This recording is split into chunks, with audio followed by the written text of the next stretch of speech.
तो 6 में part third, कौन सा पार्ट? पार्ट थर्ड, और उसका नाम क्या है? ट्रायंगल। क्या पढ़ना है आप लोगों को? ट्रायंगल। हिंदी में क्या बोल देते हैं? तो याद रखिए, ये होता है आपका फिगर के हिसाब से, ये आपका क्या है? तो दिमाग लगा के देखिए, इसको बोलते हैं साइड्स। क्या बोल देते हैं? यानी कि भुजाएं। क्या बोल देते हैं? तो एक त्रिभुज में कितनी भुजाएं होती हैं? इसको बोल देते हैं एंगल, यानी कि कोण। तो त्रिभुज में कितने कोण हैं? 3 कोण, 3 भुजा। और इसको बोल देते हैं शीर्ष। क्या बोल देते हैं? तो एक त्रिभुज में कितने शीर्ष हैं? तो बोलते हैं हम, त्रिभुज का पहले बनता है परिभाषा। क्या बनता है? तो परिभाषा बनता है कि 3 भुजाओं से, कितने भुजाओं से? घिरी हुई, क्या? घिरी हुई आकृति। क्या को क्या कहते हैं? घिरी हुई आकृति को क्या कह देते हैं? त्रिभुज कहते हैं। ठीक है, समझ गए? 3 भुजाओं से घिरी हुई आकृति को 10 क्या कहते हैं? त्रिभुज। ये क्या होता है? इसमें 3 कितनी भुजाएं होती हैं? 3 भुजाएं, 3 कोण तथा 3 शीर्ष होते हैं। समझ गए? तो इसमें 3 भुजाएं, 3 कोण तथा 3 शीर्ष होते हैं। अब आप बोलेंगे it vertex, it has 3 sides, 3 angle and 3 vertex. बात समझ गए? ये हमारा ट्रायंगल के बारे में गया। तो अब तीनों भुजाएं कौन कौन सी? अगर इसको मान ले ए, बी और सी, तो तीनों भुजाएं कौन कौन सी हैं? ए बी और बी सी, और ए बी, बी सी और सी ए चाहे ए सी। ठीक है, ए बी भुजा, इसको बी ए भी कह सकते हैं। ठीक है, 3 कोण कौन कौन से हैं? एंगल ए, एंगल बी और एंगल, यानी एंगल ए ये है, एंगल बी ये है, और एंगल सी। और 3 शीर्ष कौन कौन से हैं? बिंदु ए, बिंदु बी और बिंदु। समझ में आ गया? Point A, point B and point C. समझ में आ गया? ये हो गया आपका पूरा त्रिभुज के बारे में आपने पढ़ लिया। बोलो कोई दिक्कत? अब त्रिभुज के देखिए, त्रिभुज के अंतःकोण के बारे में हम पढ़ेंगे। किसके बारे में पढ़ेंगे? तो ये 3 कोण जो है, ये तीनों कोण त्रिभुज के क्या हैं? त्रिभुज के क्या हैं? इस चैप्टर में जितना पढ़ना है हम उतना ही बता रहे हैं। त्रिभुज के अंदर बने हैं ना, तो ये कौन से कोण जाएंगे? बात समझ में आ गया? यानी कि angle A, angle B and angle C इस क्या है? अंतःकोण। इंग्लिश में क्या बोल देते हैं अंतःकोण को? Interior angle. तो ये तीनों त्रिभुज के कौन से कोण है बेटा? इंटीरियर एंगल, अंतःकोण। बात समझ में आ गया? These are angle A and B and C are interior angle of triangle ABC। समझ गए? इसके बाद आता है बहिष्कोण। क्या आता है? Exterior angle. अंतःकोण समझ गए? अब हमारा हेडिंग है बहिष्कोण। तो ये देखिए, त्रिभुज को क्या किया हमने? आगे की तरफ बढ़ा दिया। ये दूसरा त्रिभुज ले रहे हैं, ले लिए? ए बी सी सेम, इसको आगे की तरफ बढ़ा दो। ये त्रिभुज एंगल ए, बी और सी कौन से कोण थे? इंटीरियर एंगल थे ना, अंतःकोण। लेकिन अगर यहाँ पे इसको एक्स मान ले, क्या मान ले? या डी मान लीजिए, तो ए सी डी त्रिभुज के बाहर बना है, तो इसको क्या बोल देंगे? यानी कि त्रिभुज के यदि हम किसी भी भुजा को क्या कर दे? आगे बढ़ा दे। त्रिभुज के किसी भी भुजा को आगे की तरफ क्या कर दे? जैसे इसको मान लो आगे की तरफ बढ़ा दे रहे, बढ़ा दें, तो इसको जब आगे की तरफ बढ़ाए तो यहाँ भी एक कोण बना। तो ये कोण सी ए और मान लो जो ई है, सी ए या ए सी डी, ये कौन से कोण होते हैं त्रिभुज के? बहिष्कोण होते हैं। लिखा कि त्रिभुज के किसी भी भुजा को बढ़ाने पर जो बाहर की तरफ कोण बनता है उसे क्या कह देते हैं? उसे बहिष्कोण, उसे बहिष्कोण कहते हैं। बात समझ में आ गया? आप समझ गए बहिष्कोण क्या है? त्रिभुज की किसी भी भुजा को बढ़ाए हैं ई तक, ये बी ए भुजा को ई तक बढ़ाया है ना, बीसी भुजा को कहां बढ़ाया है? डी तक, तो कोण बना है ए सी डी, बहिष्कोण। बी ए भुजा या ए बी भुजा को कहाँ बढ़ाया है, ई तक। तो जो आपका कोण है ई ए सी चाहे सी ए ई कह सकते हैं ना, ये सब कौन कौन से कोण है, एक्सटीरियर एंगल यानी कि बहिष्कोण। बोलो बहिष्कोण समझ गए। इसके बाद त्रिभुज का जब अंतःकोण बहिष्कोण समझ गए तो त्रिभुज का एक प्रमेय आता है, और प्रमेय है प्रमेय नंबर 1 कि त्रिभुज के तीनों भुजा अंतःकोणों का योग 180 अंश होता है। आपका प्रमेय है एक ना, प्रमेय 1 है हमारा, और प्रमेय 1 का नाम क्या है, त्रिभुज के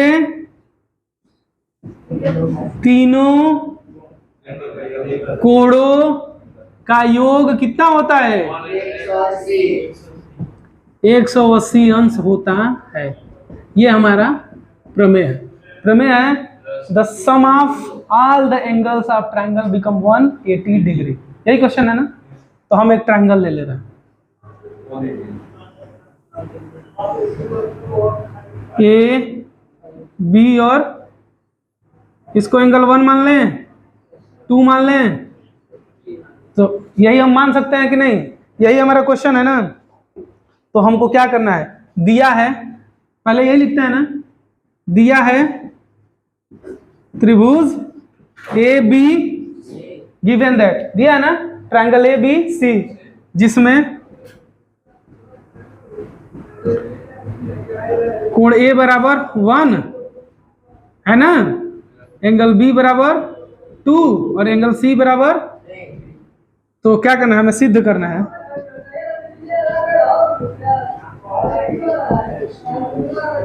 1 + 2 + 3 इज इक्वल टू 180 डिग्री। अच्छा, ए इज इक्वल टू हमारा क्या है, बी इज इक्वल टू क्या है, और सी इज इक्वल टू क्या है। इसको कैसे भी मान सकते हैं, दिक्कत क्या है, किसी को भी इसको 1 2 3 मान सकते थे ना। तो हमको यही प्रूफ करना है ना कि angle 1 + 2 + 3 is equal to 180 degree. यही सिद्ध करना है ना, त्रिभुज के तीनों कोणों का योग 180 अंश होता है। यही प्रूफ करना है ना। बोलो अरमान, समझ में आ रहा है। तो अब इसके बाद हमको ये सिद्ध करना है, ठीक है। अब हम क्या कर रहे हैं कि यहाँ पर कुछ क्या बोलते हैं, कुछ रचना करते हैं। क्या करते हैं, कंस्ट्रक्शन करते हैं। और रचना ये है कि बिंदु ए से, कहाँ से, BC के समांतर एक रेखा खींच दीजिए, और उस पैरेलल रेखा को क्या बोल दें, बिंदु ए से, कहाँ से, या शीर्ष ए से, शीर्ष ए भी बोल सकते हैं ना, रेखा BC या भुजा BC, रेखा BC भुजा है ना, तो भुजा BC कर दो। भुजा BC के समांतर क्या किए, PQ रेखा खींचा, ठीक है। BC के समांतर PQ खींच दिए, BC के समांतर PQ खींच दिए, तो हमको क्या मिला, तो 2 बहिष्कोण, कितने बहिष्कोण,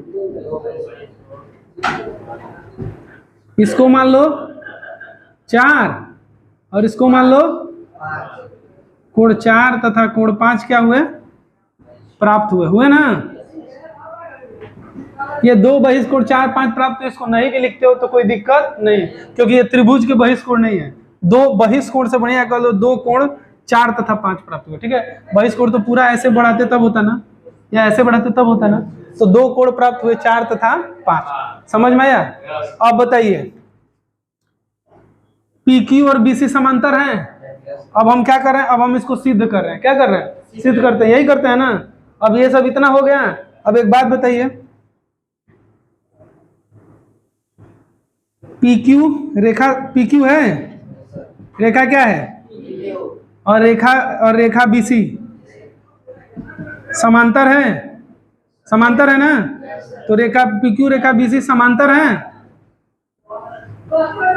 रेखा PQ और रेखा BC समांतर है, और AB एक तिरछी रेखा है। AB क्या है, एक तिरछी रेखा है ना। तो कोण 4 और कोण 1 आपस में इक्वल होंगे, तो एंगल 4 और एंगल 1 आपस में इक्वल हो जाएगा। कोण 4 बराबर कोण, ये क्या होंगे, ये समांतर रेखा है तो एकांतर अंतः कोण। क्यों अरमान जी, समझ में आवत है। ठाकुर समझ में आता? ठीक। और देखो इसी तरह से angle 5 is equal to angle 2 हो जाएगा। हो जाएगा सेम चीज होगा ना। अब बताइए ये इसके बराबर हो गया, ये इसके बराबर हो गया। ठीक, तथा यहाँ पे लिख रहे हैं, यहां तक लिख लिया ना, इसके बाद की बातें हम यहाँ पे लिख रहे हैं। ठीक, ध्यान से सुनिए कैसे लिख रहे हैं। कोण 4 धन कोण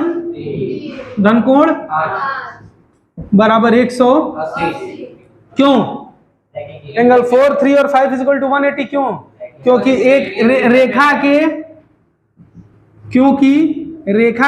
रेखा के एक बिंदु पर बने एक तरफ बने कोणों का योग कितना होता है? 180। एक और बना कोण कितना होता है? 180 होता है। अब एक बात बताइए, यहां से 4 के लिए हम 1 लिख सकते हैं, तो यहाँ पे क्या लिख लिया? समीकरण नंबर, इसको मान लो आपने 1 दे दिया और इसको इक्वेशन नंबर 2, समीकरण नंबर 1 2 दे दिया। ठीक है, तो समीकरण 1 से 4 बराबर क्या है? 1 है, तो 4 की जगह पे हमने क्या लिख दिया? 1। धन 3 को 3 ही रहने दो, और 5 बराबर क्या है? 2 लिख दें, बराबर 100 हो गया। इसको क्रम में कर लो, 1 + 2 + 3 इज इक्वल टू 180। और हमको क्या प्रूफ करना था? यही प्रूफ करना था ना। यानी कि 1 2 3 मैंने ABC ना, angle A + angle B + angle C is equal to proved. इति सिद्धम कंप्लीट। प्रमेय 2 क्या है कि यदि त्रिभुज के एक भुजा को क्या करें? एक भुजा को बढ़ा दें। क्या कर दें? बढ़ा दें, तो इस प्रकार बना बहिष्कोण। कौन सा कोण? बहिष्कोण मतलब एक्सटीरियर वाला ना, बाहर जो बनता है। तो इस प्रकार बना बहिष्कोण शेष 2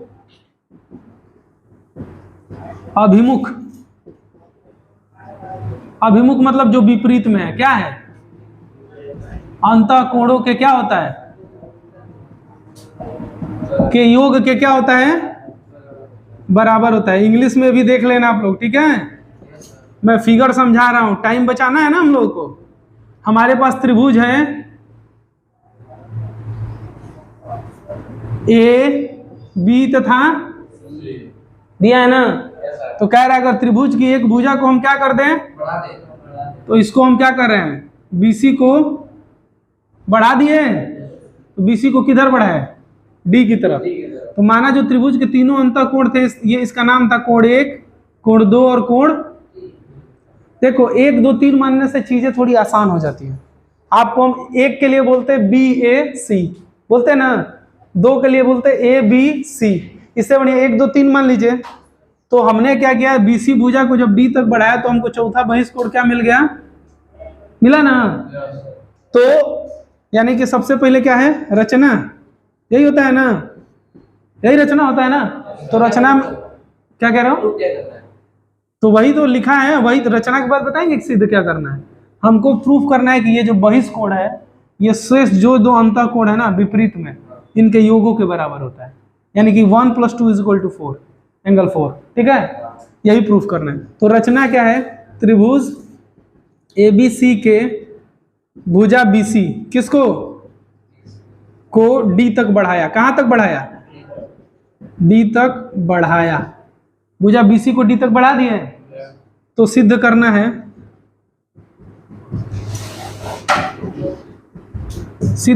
है, कि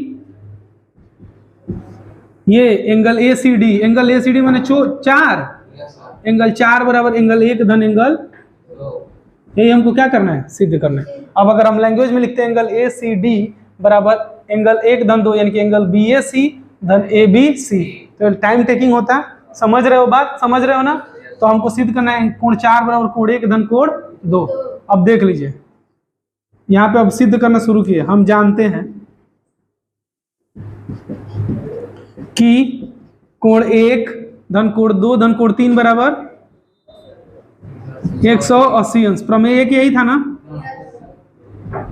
यानी त्रिभुज के तीनों अंतः कोणों का योग 180 अंश होता है। और हम जानते हैं कोण 3 धन कोण 4 बराबर, तथा कोण 3 धन कोण 4 बराबर भी 180। क्यों कोण 3 धन कोण 4 बराबर 180 अंश? क्यों? क्योंकि रेखा पर बने कोण है ना, या रेखीय कोण, या रेखीय युग्म कोण बोलते हैं ना इसको, रैखिक युग्म कोण। ठीक है, रैखिक युग्म कोण या लीनियर पेयर एंगल। ठीक है, यही होता है ना। तो यहां से ये हो गया। अब देखिए समीकरण नंबर, ये इक्वेशन नंबर 1 है, समीकरण नंबर 2 यानी इक्वेशन नंबर 2। 1 2 में देखिए राइट हैंड साइड में 180 अंश है, तो लेफ्ट हैंड साइड आपस में इक्वल हो जाएंगे। ये भी 180 अंश है और ये भी 180 अंश है। तो इक्वेशन 1 यानी समीकरण 1 और 2 की क्या क्या कर दिए? तुलना कर दिए ना, comparison between 1 and 2। RHS equal है तो एलएचएस बराबर हो जाएगा। तो कोण 1 धन कोण 2 धन कोण 3 बराबर क्या हो जाएगा? कोण 3 धन कोण 1 धन 2 कोण 2 धन कोण 3 एक तरफ, और कोण 3 धन कोण 4 एक तरफ। 3 से 3 कट गया। कोण 1 धन कोण 2 बराबर कोण, यही प्रूफ करना था। बिल्कुल इस तरह से आपने प्रमेय नंबर 2 भी प्रूफ कर लिया। आपको अगर लैंग्वेज में लिखते तो बोलते हैं कोण BAC यानी 1 धन कोण ABC। हम इसको लिख दे रहे हैं, कोण 1 का मतलब BAC धन 2 का मतलब AB बराबर 4 का मतलब AC। यानी कि प्रूफ हो गया ना, जो बहिष कोण है वो जो अभिमुख अंतः कोण है यानी कि विपरीत जो दोनों कोण है उनके योगों के क्या है? बराबर।